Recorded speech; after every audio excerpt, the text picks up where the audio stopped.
Selamat pagi pemirsa, selamat jumpa, salam kenal. Saya mencoba untuk membahas tentang isu-isu yang sedang berkembang dan sedang hangat. Antara lain yang sedang menjadi pembicaraan adalah mengenai Rohingya. Kita ingat awalnya dulu sekitar 2017, 2016 ketika mulai pecah lagi kerusuhan di Myanmar, salah satu negara anggota ASEAN. Kita sangat prihatin dengan kejadian kerusuhan yang terjadi di sana, di mana eh, menimbulkan banyak korban jiwa dan eksodus besar-besaran. Ada dugaan juga terjadi genosida di sana ya. Tapi yang dilakukan pemerintah Myanmar itu sebetulnya bukan hanya dilakukan terhadap etnis Rohingya, namun juga pada etnis-etnis lainnya di Myanmar yang menentang kekuasaan pemerintah junta militer di sana ya. Nah, lalu efeknya ada UNHCR itu menghitung ada 700.000 pengungsi suku Rohingya ini yang lari dari wilayah Rakhine, salah satu provinsi di Myanmar itu. Di antaranya mereka ditampung di Indonesia dan Malaysia paling banyak sebagai manusia perahu. Setelah di Thailand mereka ditolak, di Bangladesh asal nenek moyang mereka sendiri mereka juga ditolak. Kemudian mereka berlayar dengan perahu, terombang-ambing di lautan, lalu diterimalah di Malaysia dan Indonesia dengan spirit ukhuwah Islamiyah dan juga spirit kemanusiaan tentu saja. Yang menjadi masalah berikutnya, gelombang-gelombang manusia pengungsi Rohingya ini, para manusia perahu ini terus berdatangan tiap tahunnya, bahkan setahun bisa beberapa kali gelombang yang datang. Yang terbesar di Malaysia, mereka ditampung di Malaysia. Konon datanya mereka sudah mencapai jumlah 140.000 jiwa di Malaysia dan sekarang sedang menuntut diberikan tanah oleh pemerintah Malaysia. Kok enak ya? Terus sedikit sekilas ke belakang, dulu di zaman perang Vietnam dengan Amerika itu ada juga pengungsi Vietnam, jumlahnya ribuan atau mungkin puluhan ribu ya, yang lari ke laut jadi manusia perahu juga. Tentu saja mereka ke Indonesia karena mereka melepaskan diri dari semenanjung Asia ya. Vietnam kan juga negara ini juga ya, negara Asia Tenggara juga. Lalu oleh pemerintah saat itu, pemerintah Orde Baru, yang secara tanda kutip juga mendukung perang Amerika melawan Vietnam, karena dalam konteks ini Vietnam saat itu komunis ya. Ya sekarang juga komunis.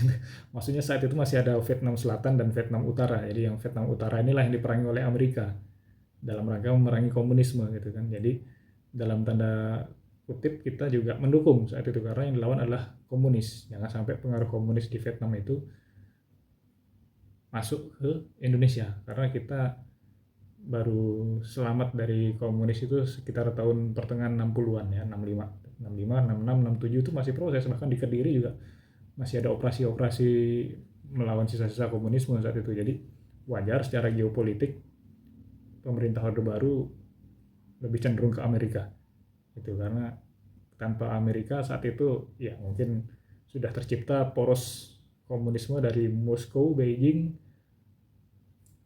ke Hanoi, Vietnam itu, terus ke Indonesia. Malaysia pun juga ada pemberontak komunis, namun mereka sudah lebih dulu bisa mengatasi di semenanjung Malaysia, sementara di Sarawak ya unda-undi lah kurang lebih waktunya sama kita. Masih ada pemberontakan komunis juga saat itu di Sarawak karena pulaunya kan terpisah dengan Kuala Lumpur ya.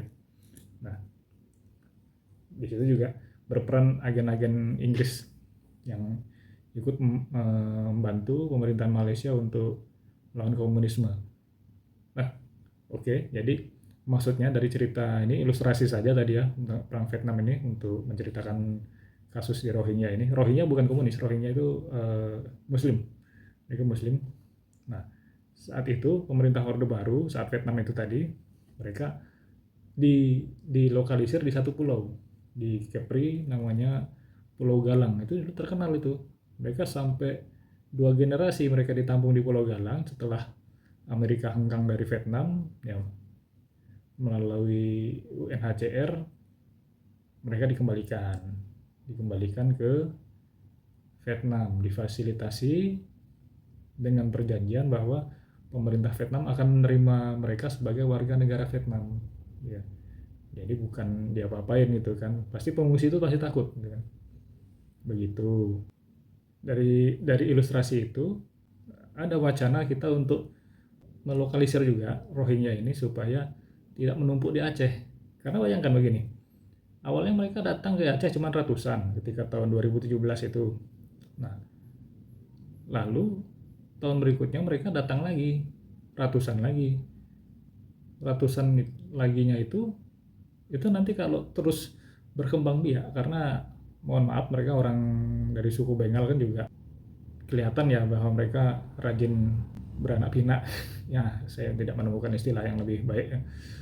Mereka rajin beranak pinak dan sekarang jumlah penduduknya sangat padat sekali itu di Rakhine dan di Bangladesh ya. Nggak jauh beda sama di India, karena India juga sekarang sudah menyelip Cina sebagai eh, negara berpenduduk terbesar dunia. Tadinya kan Cina, kedua India, tapi sekarang udah selip. India sekarang menjadi negara dengan jumlah penduduk terbesar di dunia.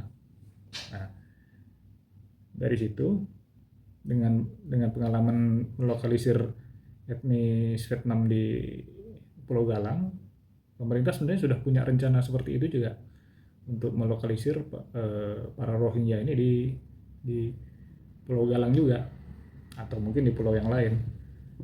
Namun mereka sendiri sekarang membuat ulah gitu, membuat ulah yang tidak sesuai dengan norma-norma adat istiadat dan nilai-nilai sosial dan nilai-nilai keagamaan di Aceh, walaupun mereka juga latar belakangnya Muslim juga gitu kan. Jadi ternyata tidak berarti bahwa seiman dan sama-sama Islam akhlaknya sama, belum tentu juga. Ini tidak menggeneralisir bahwa semua Rohingya itu buruk, tidak. Cuman kita harus realistis sebagai sebuah bangsa, sebagai sebuah entitas. Kita harus mendahulukan bangsa kita, di mana saat bangsa kita sendiri sedang berjuang secara geoekonomi, apa yang dilakukan oleh Rohingya ini adalah kolonialisme sebenarnya. Mereka datang sebagai pengungsi tapi membangun koloni, seperti yang dilakukan oleh mereka di Malaysia. Bayangkan di Malaysia udah 140.000 orang Rohingya itu, dan mereka minta tanah dan pekerjaan sama pemerintah Malaysia. Lalu di Aceh mereka sekarang jumlahnya sudah ribuan, dan selalu mereka membuat ulah. Salah satu yang membuat geram orang-orang Aceh adalah mereka melakukan pelecehan, pemerkosaan terhadap salah satu perempuan Aceh. Itu sudah benar melanggar etika ya. Perkara-perkara lainnya seperti yang muncul di media sosial bahwa mereka lari dari rumah detensi, terus membuang-buang makanan yang diberikan oleh masyarakat dan pemerintah daerah Aceh dan lain sebagainya, termasuk yang ditampung di rumah detensi imigrasi yang di Sidoarjo, kalau tidak salah Sidoarjo apa mana itu, Sidoarjo ya. Itu juga mereka ngamuk, memecah-mecahkan kaca dan segala macam, merusak fasilitas negara di sana. Dan tentunya mereka juga menuntut seperti sama yang dilakukan oleh Rohingya yang di Malaysia itu. Bayangkan sekarang mereka ada misalnya ribuan, katakanlah ada 100 kakak atau 200 kakak. Dari tiap-tiap kakak ini nanti akan beranak pinak lagi. Sekarang mereka jumlahnya mungkin sudah bisa setara dengan orang satu desa. Satu generasi lagi mereka akan bisa sejumlah dengan orang satu kecamatan, dan mereka minta tanah untuk tempat tinggal dan untuk berladang. Gila bener. Sementara bangsa kita sendiri kesulitan mencari pekerjaan, dan sebagian saudara-saudara kita jadi TKI di luar negeri, jadi TKW berjuang di luar negeri demi keluarganya, karena di tanah air sendiri sudah semakin sempit. Kok kita kedatangan satu bangsa, satu koloni loh mereka itu, bukan satu kapal atau satu person lagi, satu koloni itu mereka datang dan datang lagi, datang lagi, datang lagi. Ini sangat berbahaya ke depannya untuk kelangsungan kehidupan berbangsa kita. Ini benar-benar ancaman yang nyata. Saya tidak berlebihan, ini benar-benar ancaman yang nyata.